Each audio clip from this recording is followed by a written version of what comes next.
NIM 2023-31028 berasal dari BK kelas B. Di sini saya akan menjelaskan tentang bahasa Indonesia menuju bahasa internasional. Pendahuluan, saat ini ada tren di Korea Selatan untuk belajar bahasa Indonesia. Tren tersebut dibuktikan dengan banyaknya warga Korea yang datang ke Indonesia untuk belajar bahasa dan budaya melalui bahasa Indonesia orang asing atau BIPA.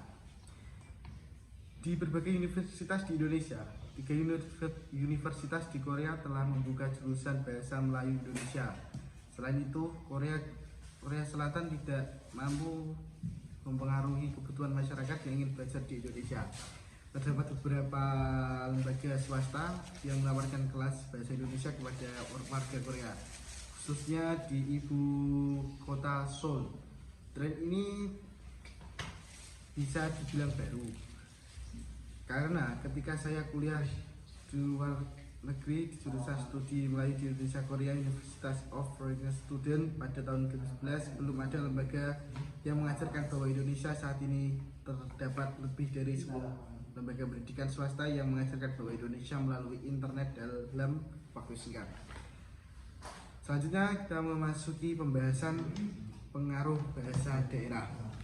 Bahasa daerah tentunya dapat memperkaya bahasa Indonesia dari segi kosakata. Penulisan pernah berkunjung ke Jawa Barat, Jawa Tengah, Bali, Sulawesi Tengah, dan Riau. Penulisan sangat berkesan dengan keberagaman bahasa daerah. Di sisi lain, bahasa daerah juga mempengaruhi bahasa resmi bahasa Indonesia. Bagi penutur bahasa Indonesia, pengaruh bahasa daerah mungkin tidak menjadi masalah karena mereka bisa membedakan bahasa Indonesia dan bahasa daerah. Namun orang asing tidak bisa. Ketika penulis berpartisipasi dalam acara formal, pemahaman mereka terhadap bahasa Indonesia yang digunakan pada saat acara tersebut adalah 80% atau lebih tinggi. Namun di pasar, jalan, angkutan umum, dan tempat umum lainnya, penulis hanya dapat memahami kurang dari 50% dari apa yang dibicarakan. Kategori pembicaraan menghisap, membuat mengambil hidupin segala bingung dan penasaran. Penulis tidak bermaksud memaksakan bahasa baku terhadap penuturan bahasa Indonesia. Bahasa daerah juga mempunyai peran dan fungsi tertentu. Peran bahasa daerah, fungsi bahasa daerah, dan hubungan bahasa Indonesia dengan bahasa daerah dijelaskan dengan sangat gamblang dan buku tata bahasa baku Indonesia edisi ketiga yang diterbitkan pertama kali pada tahun 1998 oleh Balai Pustaka. Penulis sepenuhnya setuju dengan pandangan penulis buku tersebut.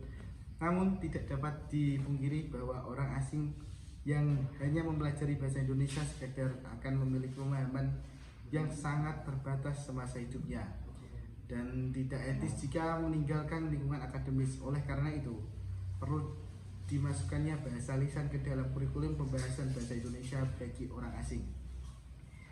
Belum adanya ujian untuk kemahiran bahasa Indonesia yang bisa dijangkau di luar negeri.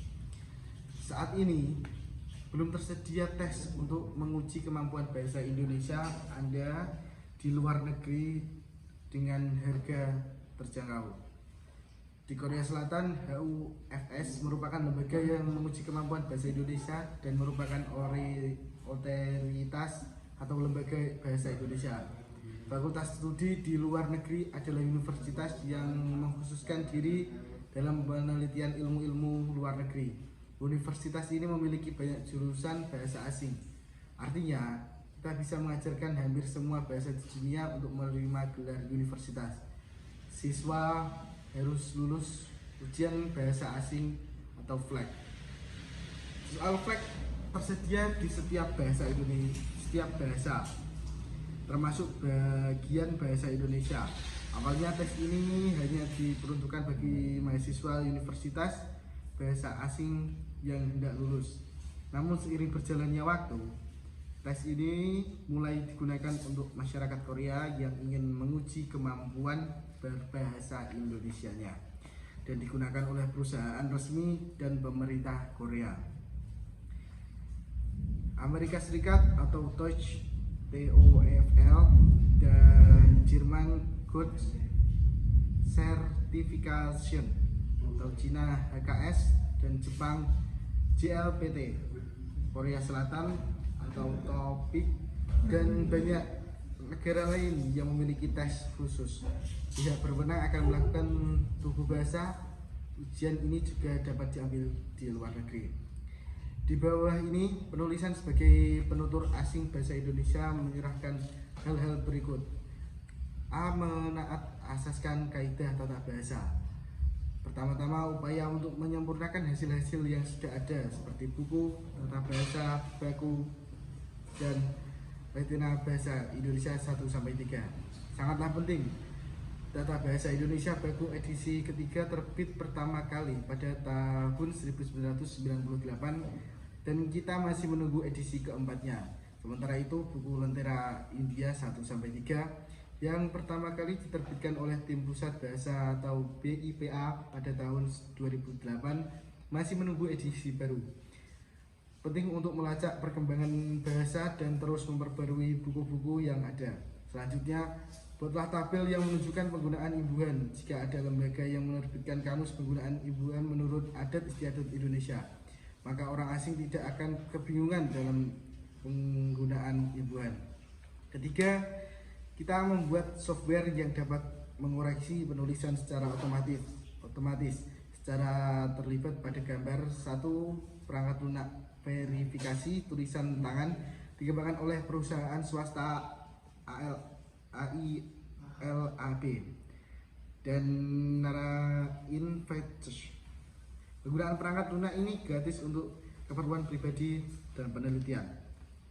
Ketika penulis sengaja memasukkan kalimat yang salah, hasilnya langsung terlihat. Artinya, bagaimana yang salah ditandai dengan warna merah dan aturan menjelaskan kalimat yang salah tersebut. Penulisan terhadap kedepannya perangkat tersebut dapat dikembangkan oleh institusi di Indonesia.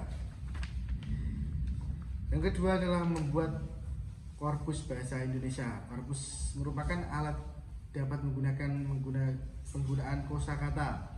Jadi ketika seseorang mengetik kata cinta ke dalam korpus, mereka akan menemukan hasil tergantung pada konteks yang dipilihnya. Konteks hukum, konteks sastra, konteks berita, dan sebagainya. Korpus dapat digunakan untuk berbagai keperluan penelitian, namun sekaligus juga sangat berguna bagi orang asing yang ingin belajar bahasa Indonesia. Berdasarkan korpusnya, ia mampu membedakan pengertian nomen, sekilas, momen, dan momen. Yang ketiga, ujian kemahiran berbahasa Indonesia. Tujuan diselenggarakan ujian keterampilan bahasa Indonesia yang terjangkau di luar negeri adalah untuk memberikan arahan kepada orang asing dalam mempelajari bahasa Indonesia dan sebagai sarana penyebaran bahasa Indonesia ke luar negeri. Hasil tes tersebut dapat dijadikan data objektif untuk masuk ke Universitas Indonesia atau melamar ke perusahaan yang membutuhkan karyawan yang bisa berbahasa Indonesia. Tes kemahiran bahasa Indonesia atau UKBI yang dikembangkan oleh Badan Bahasa terdiri dari 5 bagian. Bagian mendengarkan, bagian korespondensi, kaidah, bagian membaca, bagian menulis, dan bagian berbicara. Peningkatan hasil UKBI dibagi menjadi 7 tingkatan sesuai nilainya. Artinya dari level 1 spesial 750 sampai 900 kemampuan penuh hingga level 7 terbatas dari 0 sampai 149, yaitu kemampuan yang sangat mencukupi menurut petugas bahasa Jawa Barat. Seleksi 4 menulis dan seleksi 5 berbicara hanya bisa diujikan di Balai Bahasa Jakarta karena terbatasnya fasilitas ujian di pusat bahasa tersebut.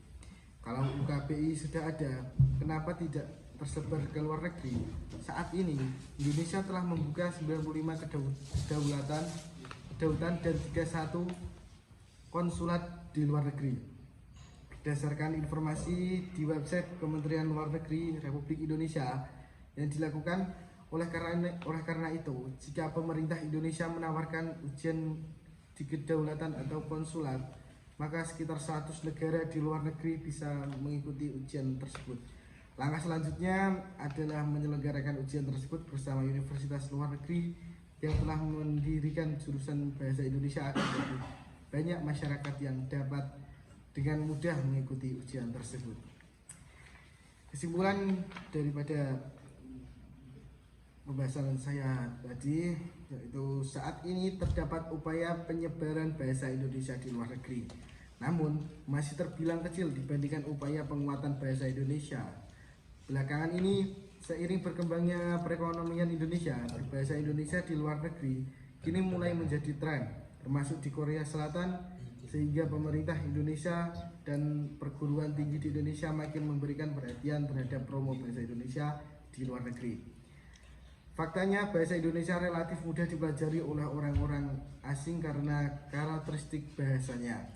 Hal-hal yang dapat diperbaiki untuk mempermudah penutur asing mempelajari bahasa Indonesia adalah perbaikan tata bahasa dasar khusus untuk pembentukan imbuhan, dan kurangannya sarana prasarana pembelajaran bahasa Indonesia seperti korpora, software koreksi, dan bahasa Indonesia, bahasa yang bisa dibawa ke luar negeri dengan harga terjangkau.